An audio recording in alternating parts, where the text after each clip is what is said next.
కానీ సారము కానీ ఉండదు. ఎడారిలో నీళ్లు లేవు కానీ నీళ్లు ఉన్నాయని ఎండమావులు తలపిస్తాయి. భౌతిక జగత్తులో నీళ్లు లేవు, ఆనందం లేదు కానీ అసలైన ఆనందం అనే నిజమైన నీళ్లు ఆధ్యాత్మిక జగత్తులోనే ఉన్నాయి. మనము ఆధ్యాత్మిక జగత్తును పొందాలని భగవానుడు ఉపదేశిస్తున్నాడు. భగవద్గీత 15.5లో ఉంది. నిర్మాణమోహ జీతఘోష ఆధ్యాత్మనిత్య వినివృత్తాకామః ద్వంద్వైర్విముక్తాః సుఖదుఃఖ సంజ్ఞైర్గచ్చन्तమూఢః పరమ పదమవ్యయం తత్. నిర్మాణమోహ అయిన వ్యక్తి ద్వారానే ఆ పదము అవ్యయం అంటే నిత్యలోకమును చేరుకోబడుతుంది. దీని అర్థం ఏమిటి? మనము ఉపాధుల వెంట పరిగెత్తుతుంటాము. ఒకడు అయ్యా అని పిలుచుకోగలుగుతాడు, ఒకడు ప్రభువు కాగలుగుతాడు, మరొకడు దేశాధ్యక్షుడు. దానికి ఆసక్తులమై ఉన్నట్లే అవుతుంది. ఎందుకంటే ఈ ఉపాధులన్నీ దేహానికి చెందినవి. కానీ మనము ఈ దేహములను కాము, దేహాలము కాము. దీనిని అనుభూతము చేసుకోవడమే ఆధ్యాత్మికం. అనుభూతిలో తొలి దశ. మనము ప్రకృతి త్రిగుణాలతో కూడి ఉన్నాము కానీ భగవత్ సేవ ద్వారా మనము వాటి నుండి విడిపడాలి.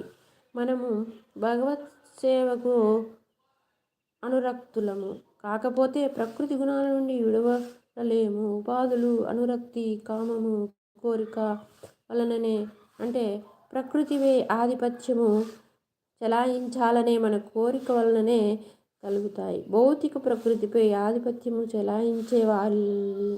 చెలాయించాలనే ఇష్టాన్ని విడిచిపెట్టినంత వరకు భగవద్ధామానికి, అంటే సనాతన ధామానికి తిరిగి వెళ్ళే అవకాశమే లేదు. ఏనాడు నశించనట్టి ఆ నిత్యధామమును భగవత్సేవలో నెలకొని మిథ్యాపూర్ణమైన భౌతిక భోగాకర్షణలచే మోహితుడు కానివాడే చేరుకోగలుగుతాడు. ఆ విధంగా నెలకొన్నవాడే అతి సులభంగా పరంధామమును చేరుకుంటాడు. భగవద్గీతలో ఇంకొక చోట ఇలా చెప్పబడింది.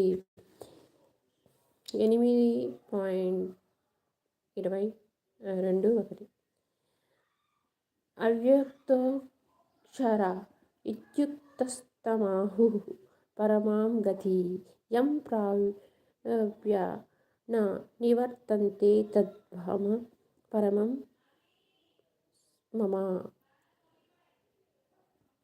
అవ్యక్తం అంటే ప్రకటము కానిది అని అర్థము. పూర్తిగా భౌతిక జగత్తే మన ముందు ప్రకటమే లేదు. మన ఇంద్రియాలు ఎంత సంపూర్ణమైనటువంటి ఈ భౌతిక విశ్వంలోని అన్ని నక్షత్రాలైన మనము చూడలేము. వేద సారస్వతములో మనము అన్ని లోకాల గురించి ఎంతో సమాచారాన్ని పొందవచ్చు. దానిని మనము నమ్మవచ్చు లేదా నమ్మకపోవచ్చు. అన్ని ముఖ్యమైన లోకాలు వేద సారస్వతంలో, ముఖ్యంగా శ్రీమద్ భాగవతంలో వర్ణించబడ్డాయి. ఈ భౌతికాకాశానికి అతీతంగా ఉండే ఆధ్యాత్మిక జగత్తు అవ్యక్తమని, అంటే ప్రకటనము కానిదని వర్ణించబడింది.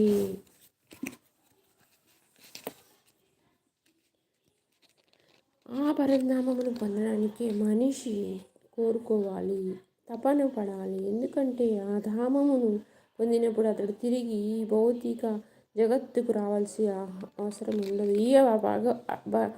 ఇక ఆ భగవద్ధామము మనిషి ఏ విధంగా పొందగలడనే ప్రశ్నను ఎవడైనా లేవదీసి అవకాశం లేదు. దాని సమాచారం 8వ అధ్యాయంలో ఇవ్వబడింది. ఇక్కడ ఇలా చెప్పబడింది. అస్తకాలే చ మమేవ స్మరన్ ముక్త్యా కాలేవరం యః ప్రయాతి స మద్భావం యాతి నాస్త్యత్ర సంశయః. జీవితంలో చివరలో కేవలము నన్నే స్మరిస్తూ తన దేహమును విడిచే ఎవడైనా శీఘ్రమే నా భావమును పొందుతాడు. ఇందులో ఎటువంటి సందేహము లేదు.